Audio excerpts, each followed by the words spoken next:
On Global TV News Prime, President Tinubu appoints governing board of Northwest Development Commission. Borno begins verification of over 7,000 flood victims.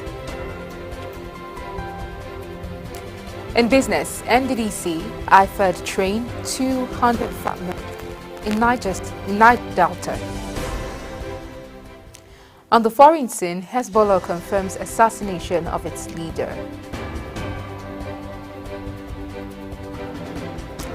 And in sports, Governor Beriwari urged to establish golf course in Oshubi. Hello and welcome to all our viewers in Nigeria and around the world to News Prime on Global Television. We're coming to you live from the nation's capital, Abuja. I'm Queen Agaba. A quick reminder that Global Television is on DSTV channel 365 and free to air on Nigecomsat. President Bola Ahmed Tinubu has appointed the governing board of the Northwest Development Commission, NWDC, subject to Senate confirmation. Bayo Ononuga, special advisor to the President on Information and Strategy, disclosed this in a statement today. The President says the nominated board members are expected to contribute their wealth of experience and expertise to the Commission's mandate of developing the Northwest region. Further adding that the NWDC will focus on catalyzing significant growth, economic empowerment, and social development of the region. President Bola Tinubu has submitted the names of 7 inaugural governing board members of the Northwest Development Commission to the Senate for confirmation. The presidency announced this in a statement signed by Tinubu's special advisor on information and strategy, Bayo Ononuga. The statement said this follows President Tinubu's signing of the Northwest Development Commission bill into law on 24th July, marking a crucial milestone in the establishment of the commission. The federal government has declared Tuesday, October 1st, 2024, a public holiday to commemorate the nation's 64th Independence Day. The Minister of Interior, Olubunmi Tunji-Ojo, made the declaration on behalf of the federal government in a statement issued by the Permanent Secretary in the Ministry, Magdalene Ajani.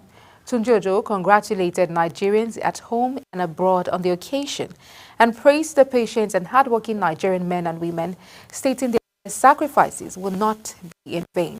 He reiterated the need of the heroes past and be inspired for the task ahead. Imo State government has rolled out activities to mark this year's Nigeria independence anniversary slated for Tuesday, October 1st, 2024. Commissioner for Information and Strategy, Declan Emelumba, while addressing newsmen in Owerri, Imo State capital, says this year's celebration promises to be exciting and memorable. And so the government feels that this is worth celebrating, and we are rolling out the drums to celebrate this particular anniversary. To that effect, today, being Friday, there will be a Jumat service at the mosque in Owerri here. Everybody is invited to go, and there is a national thing to go and thank God for allowing Nigeria to see 64 years. Then on Sunday, there will be a mass service at Assumpta Maria Cathedral over by nation. And so the government feels that this is worth celebrating, and we are rolling out. Hundreds of residents of Bichi local government area of Kano State today came out to receive National Chairman of the All Progressives Congress, Abdullahi Umar Ganduje. Ganduje was in Bichi to sympathize with the victims and families of affected police officers who were recently involved in an accident on their way back to the state from Edo State. The police officers were those who attended the Edo governorship election held last week.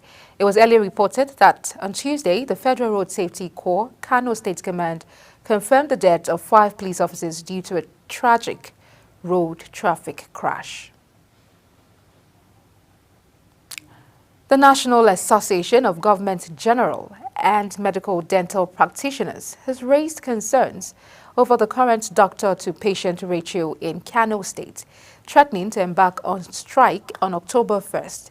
The Secretary of the association in Kano, Dr. Anas Idris Hassan, made this known while addressing newsmen on the outcome of its meeting.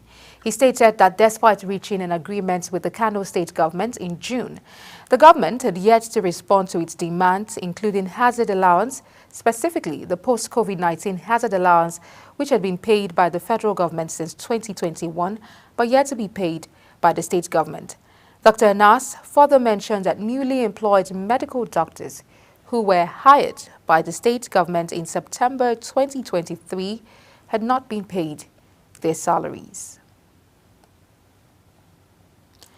7 months after it began negotiations that ended with 70,000 naira as the new minimum wage, the federal government began payment of the new salary and its consequential adjustments to public servants across all levels of the federal civil service.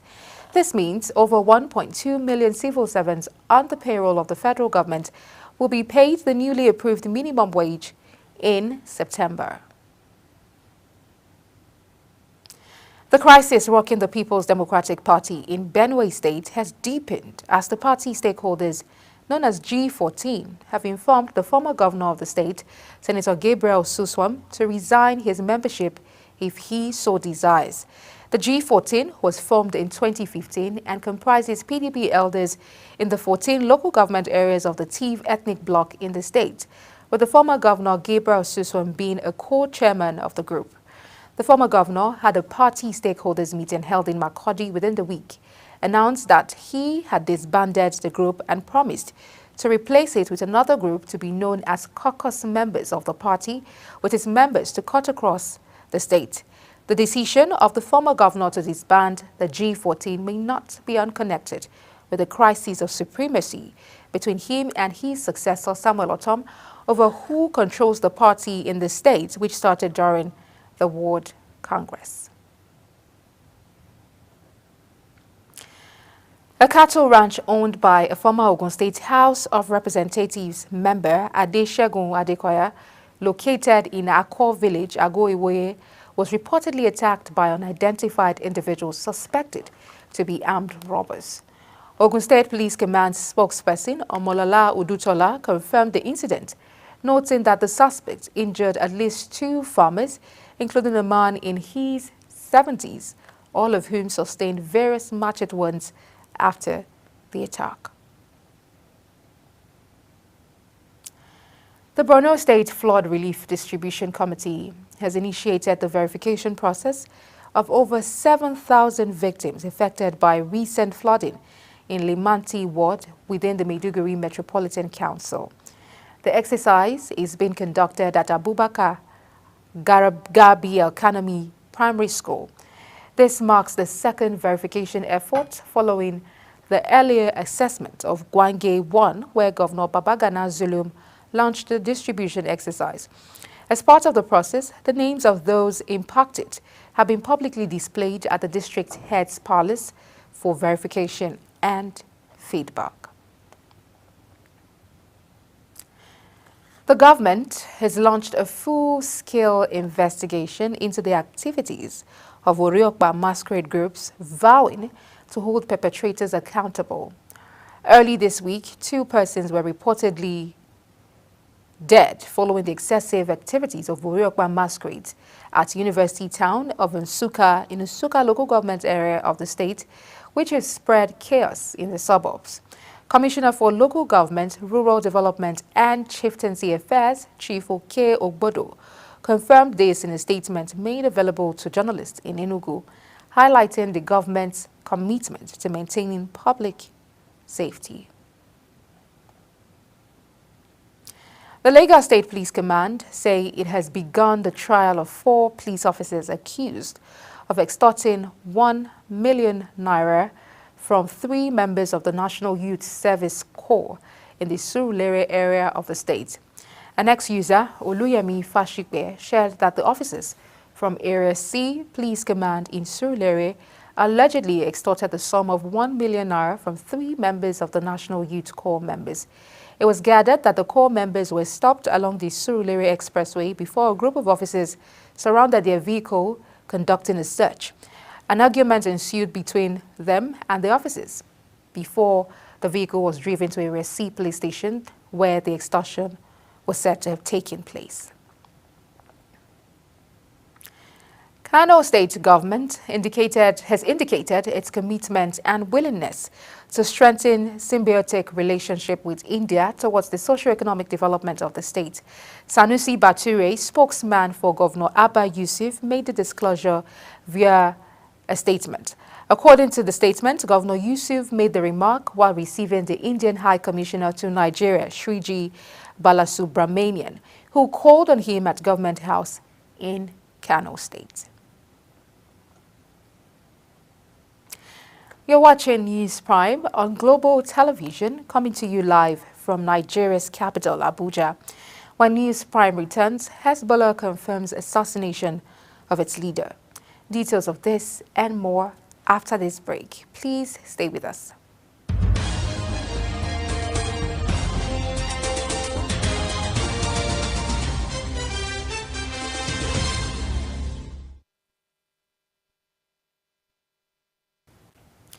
Many thanks for staying with us. If you've just joined us, this is Global Television, bringing you live broadcast of the News Prime.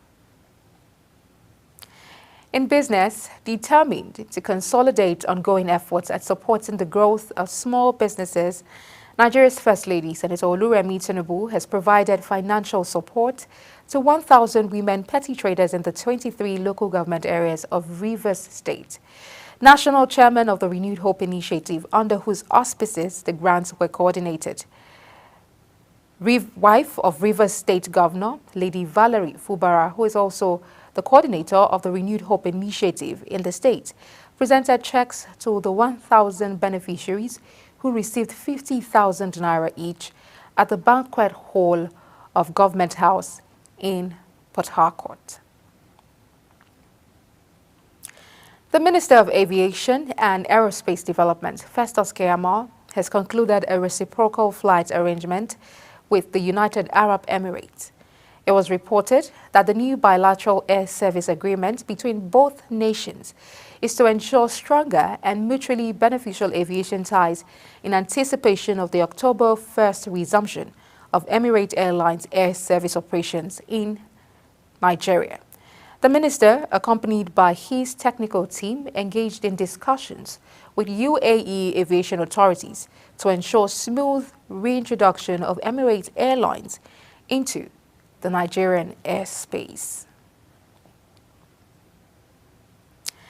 The Niger Delta Development Commission has concluded the training of 200 women and youths in livestock farming and agro-processing at the Okiemutie farms in Eku Amukbe, Sapele local government area of Delta State. Speaking during the closing ceremony of the training and empowerment program, the NDDC Managing Director, Dr. Samuel Ogbuku, says the NDDC board and management realized the importance of agriculture as a diverse and relevant sector to address unemployment and poverty. This was contained in a statement issued by the Director, Corporate Affairs, Seledi Thompson Wakama. Nigeria is set to reduce its dependence on food imports, according to the Minister of Finance and Coordinating Minister of the Economy, Wale Edu, who outlined a bold strategy to boost domestic agricultural production and increase food security. Edu, who spoke at a press conference in Abuja to mark the country's 64th Independence Day, declared that the era of heavy food importation must end, positioning this shift as a cornerstone of the government's economic recovery plan.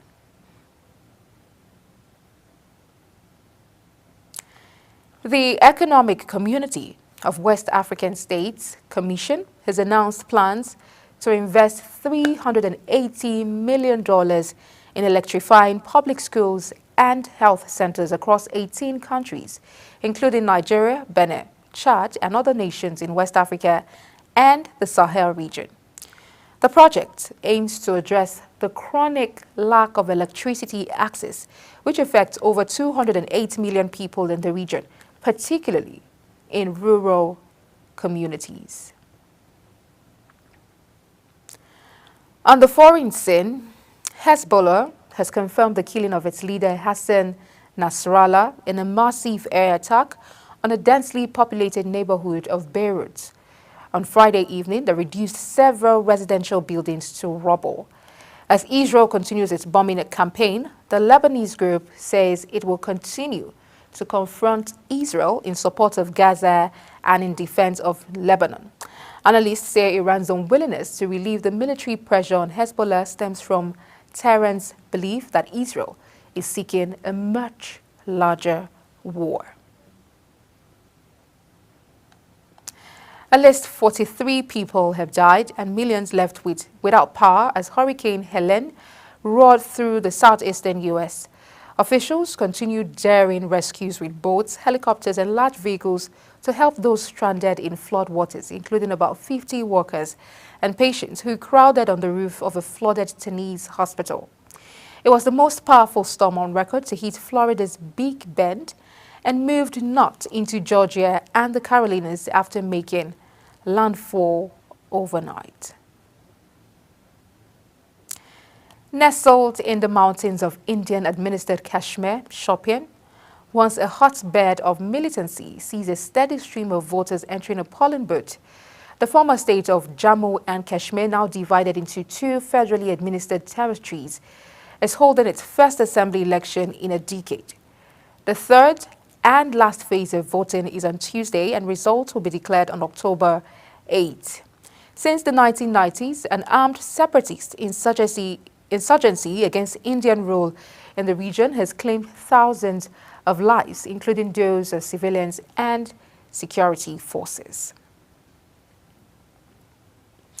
In sports now, Super Eagles forward Victor Osimhen has opened his account for Galatasaray. It took him less than 3 minutes to score twice against Kashim Passer, jubilating with a Galatasaray jersey inscribed "Finally," to put an end to his goal drought for his new employers. Recall that he has recorded 3 assists for Galatasaray since joining the Turkish Giants.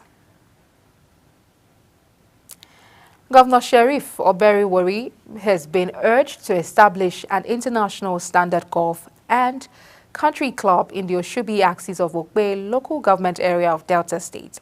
A renowned golfer, Elaye Udewe, who made the call, said the need for a new golf club in the Oshubi axis of the state has become imperative following the extinction of Wari Golf Club, whose sites were taken over by land grabbers. He says the proposed golf club, Sheriff Oberiwori Golf and Country Club, would present a multifaceted opportunity to boost tourism, stimulate the local economy, and enhance Oshubi's socio-cultural landscape. As we end the Global TV News Prime, let's take a look at our top stories. President Tinubu appoints governing board of Northwest Development Commission. Borno begins verification of over 7,000 flood victims. In business, NDDC, IFED trained 200 farmers in Niger Delta. On the foreign scene, Hezbollah confirms assassination of its leader. And in sports, we told you Governor Oberiwori urged to establish golf course in Oshubi. And that's it on the Global News Prime, and it came to you live from Nigeria's capital, Abuja. We are on DSTV channel 365, Star Times channel 276, and free to air on NIGECOMSAT. Kindly follow us across all social media platforms using @Global TV NG and other handles now showing on your screen. I am Queen Agaba. Thank you for watching and see you again.